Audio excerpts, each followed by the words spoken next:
Sonic 3 is coming out this Thursday, December 19th at select theaters.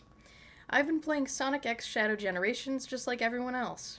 I don't want to make a video covering just the game because I feel as though it's been talked to death already. Will I touch on it? Yes. What I really want to do, though, is explain how I got to be a Shadow fan, and how I'm celebrating the year of Shadow the Hedgehog. Back in the 4th grade, this girl in my class, who was known to have the loudest of mouths, couldn't get along with anyone. That was, until she spoke of a mystical series called Sonic the Hedgehog. She was the one who taught me the trick of drawing Sonic, Shadow, and Tails. Something I still think of to this day as I leave a little Sonic on every restaurant bill I receive. She preached at me about the greatness of Sonic and the Secret Rings, as well as Black Knight. At the time, I was purely a Sony gamer, proudly playing my PS3 until the wee hours of the morning, messaging people as though I was 20 years old. I still have yet to play those Wii-related games, but without being able to borrow a copy, the only thing I could do at the time was tune in to Sonic X. The show started in 2003 in the US and ran for 3 seasons. All of them are gold to me. Besides Pokemon and Yu-Gi-Oh!, X was the first anime I watched religiously when it popped onto Fox Block. The look of the anime is still pretty impressive to this day. Some of the promo art is genuinely as top tier to me as adventure-era work. Plus, just look at the DVD graphic design. This is like the 2000s kid memory. I also can't forget the terribly pixelated GBA ports. Sometimes popping things like this into the GameCube player and playing it on a CRT is a magical moment. It introduced me to that goofy opening song I still sing to this day when the time is right. The story gets an unfamiliar audience all caught up in the Sonic cast as they slowly get introduced, and Sonic is the sassiest, rudest little stink in it, which I know isn't favorable to viewers today, but back when I saw it, he was very realistic. I guess my school was just filled with bad attitudes, because Sonic acted like 10 kids in my homeroom. Of course, like all Sonic things since then, X has many nods to Adventure 2, meaning I was introduced to my favorite little black and red blur, Shadow the Hedgehog. As soon as I laid my eyes on him, he was my favorite. His spiky hair, the red accents, the fuzzy little cat chest, the sleek white gloves, the shoes that reminded me of my favorite shoes at the time, Nike Hyperdunks. In Sonic X, his Jason Griffith voice will forever be my favorite portrayal. He's got the grittiness of a hard-edged character without sounding too mature or beefy. Jason Griffith has been with the series voicing Sonic and Shadow from 2005 to 2010 in game form, as well as meeting passionate fans at expos even to this day. He really understands the characters and what they feel.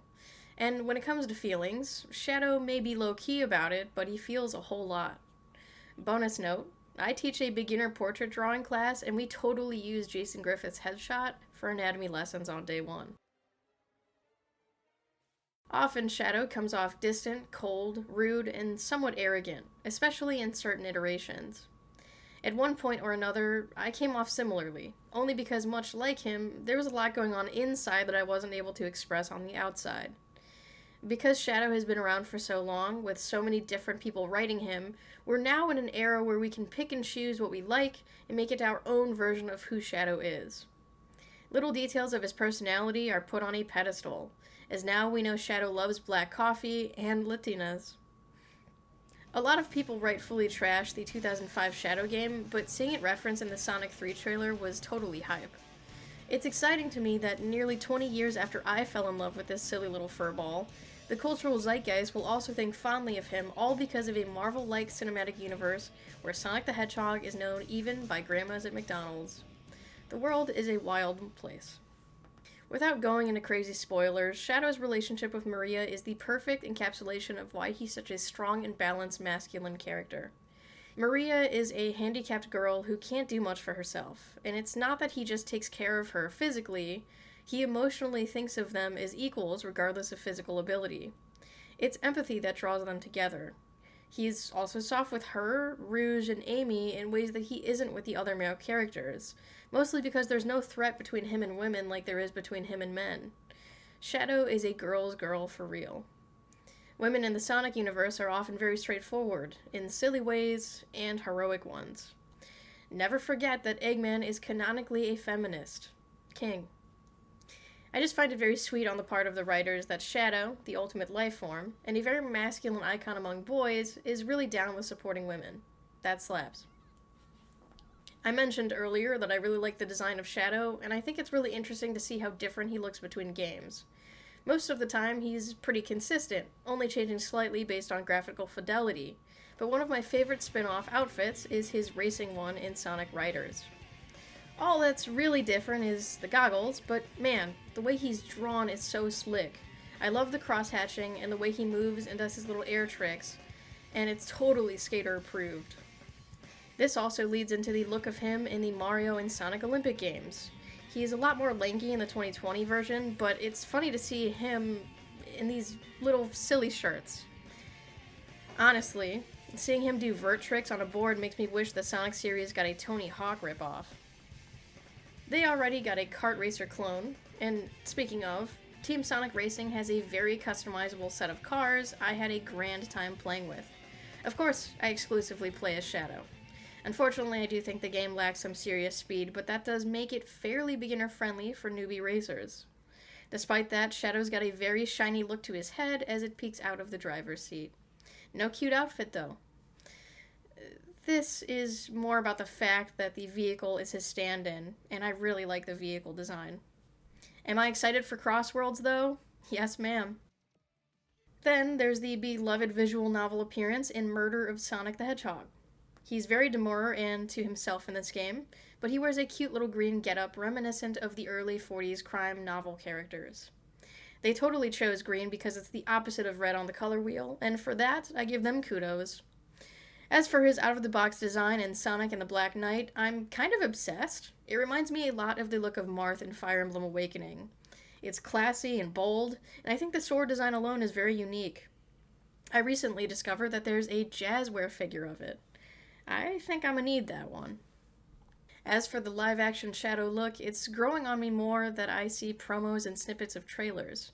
I'm trying not to see too much, honestly, so I only see it when I have to, but I think the live-action Sonic cast with their little spikes and general fuzziness is a solid choice. It makes them look semi-realistic without sacrificing artistic choices. They're glossy and illuminated without looking fake against real-world backgrounds. This is no Civil War color correcting. Shadow absolutely pops in every frame. Alright, I know we're all over the place so far, but before I talk generations, I want to talk about clothing to get decked out with. Oftentimes, officially licensed stuff is not what it should be, or it's just way too expensive. When I was at Sonic Symphony, dressed as Shadow might I add, the crappiest quality t-shirts were literally $45 or more, and they were pushing the Amazon exclusive Year of the Shadow tees like nobody's business. Weak sauce designs and crappy prints make me a sad sap. But what makes me a bad lad is wearing something from my favorite bootlegger, Momono World. Calling his stuff bootleg feels lame, since I know for a fact he puts in major work and many sweaty hours into having some of the most memeable and iconic designs that Shadow, let alone the whole cast of Sonic characters, has ever seen on clothing. Yes, they're silly in the familiar way the Sonic games are known to be, but they're also just downright fun, and the amount of compliments I get wearing these, you'd be shocked. I highly recommend you check out Momono World's site. As for official stuff, like I said, you're going to be paying a decent chunk, but one of the brands that absolutely killed it with the Sonic license was Hypeland. I've been a big fan of them since they had Hunter x Hunter stuff at Zumiez, but did I scream and buy a $250 rug when it was released 2 years ago? Yes, I did. A lot of their designs among both waves of releases felt heavily reliant on the adventure style and my utter weakness, Sonic R's aesthetic. A lot of their designs were very clean, yet complicated, with totally different color schemes and vibes unique and fitting to the characters. Major props to them. Are any of you guys familiar with the artist Romero Brito? He does some of this, and some of this, and yeah, this is pretty neat. Big fan of the figures and the way they're color blocked, though I cannot condone how freakishly expensive a mere print is. $3K for an overproduced piece of paper is wild. Pricing art is difficult, and I hate doing it myself, but what we're here for is the shirts. A lot of them feel very copy and pasted Sega assets, then add in pretty colors and patterns, which doesn't 100% appeal to me, but I think a lot of people can dig it. It's also just cool that Sega even reached out to a fine artist to make this happen. More of this sort of thing, please. Honestly, this really has been the renaissance year for Sonic and Friends. I haven't seen this much Sonic merch in the mainstream probably ever. It's so fulfilling to me to teach a class of children who are all wearing Sonic shirts by happenstance.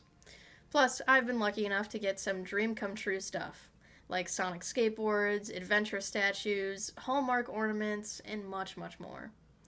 I know that the commercialization of our culture is pretty toxic, but you cannot stop me from buying little plastic things to be happy. And I mean, what am I supposed to do? Not buy the Shadow Build-A-Bear and put him in a little dress as he accompanies me to the theater? Okay, I can go on and on, but I think it's now time to talk about the biggest happy surprise of 2024. Sonic Generations on the 360 is a game I literally did not play until this very year. Why? I don't know, you tell me. Its gimmick of switching between classic round tummy Sonic and modern boost style Sonic is one I like quite a lot. Though with my Sonic origins being Sonic 2 and Sonic 3, I'm an outlier and prefer the classic levels. Whichever style you prefer is warranted because the levels in the game are unbelievably replayable with crazy amounts of pathways, tricks, goodies, and challenges. I think it's cute that you have Sonic's birthday as the main reason all these characters get snatched up for Sonic to save, but the overall story has been thoroughly criticized for being pretty surface level. There are silly moments I quite like. Did you gain weight? But, all in all, Generations is about reliving revitalized versions of levels from other games and enjoying the ride. I now understand why this has been considered to have some of the best playing mechanics and levels in the series before and after its 2011 release. So that was a pleasure to play, and it's very cheap secondhand. The only thing to keep in mind is that the 360 version has terribly crushed cutscenes, but the PC version and PS3 version have no such thing. The only issue now is that since Sonic X Shadow Generations has been released, the OG Generations is delisted, so all the hard work of modders who have always done wonders for the game and series alike is dead.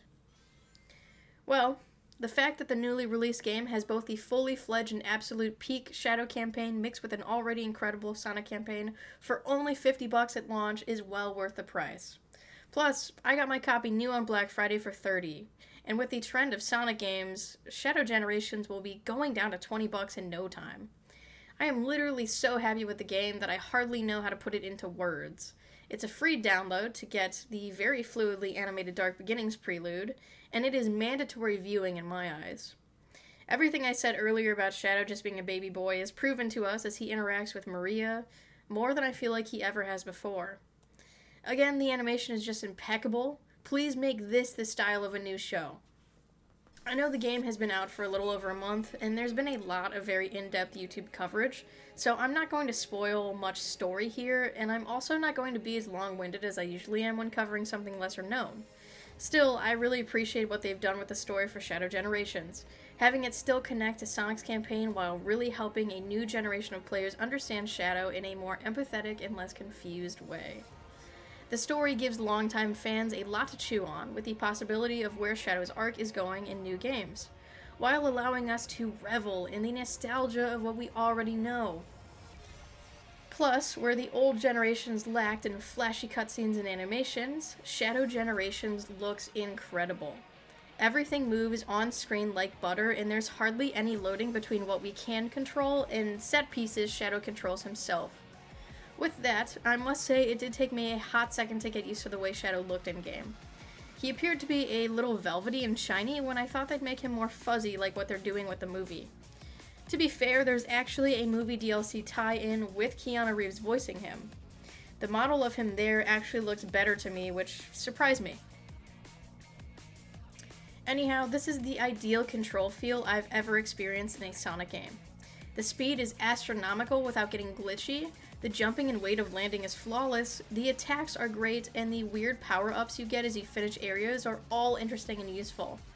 The only one I don't vibe with as hard is the purple slime ball thing, because the swinging mechanic is really hard to understand.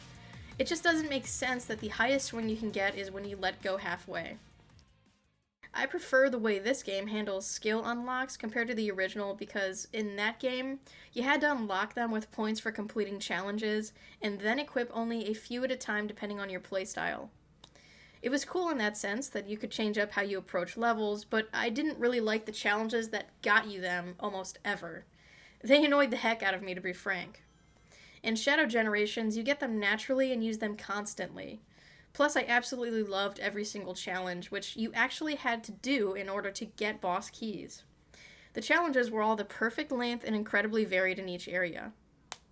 A standout to me was the handful of one-ring challenges, where you could only get one single ring in a given level, and you had to either restart or scramble to get it back if you were hit before the goal. It was always a nice challenge and really made you think critically about the path you were on. And that's because the amount of pathways in Sonic Gen was good, but oh boy, in Shadow Generations, they are layered. I also appreciate what they did now with the White World, or in other words, the Hub World. Instead of it being 2D with its only real purpose being to bounce between levels, it's now a 3D open world playground akin to what Frontiers was going for. You can test out new moves, get tons of unlockable art and music, and talk with characters multiple times. It's like a little playground. Without sacrificing difficulty, the game is very beginner-friendly and introduces its mechanics to you at a steady pace, with plenty of time to hone your skills. I also have to add that I thought the bosses were all fun, although a certain water-focused one irritated me a few times, but that's because I had a hard time getting my spin attack to work. Anytime I had a failure or hiccup, it was rectifiable as I practiced the sequence more. Never because the game was being a hot mess. It really felt like Sonic Team tested this thing thoroughly and believed strongly that this was going to be a top-tier product. I'm so happy with it, truly, and I plan on putting countless more hours finishing both campaigns a few times over. Every friend I've seen since I started playing this game I've talked about it with. If you're someone who loves Sonic games, or only has interest because of the movies or shows, this is probably the perfect gateway to get you into the series at this moment in time. It is so good. I absolutely recommend anyone even remotely interested to try it out. With that being said, thank you for watching. Let me know what you think of Shadow, and maybe what you thought of the movie if you catch this video afterwards. Ciao.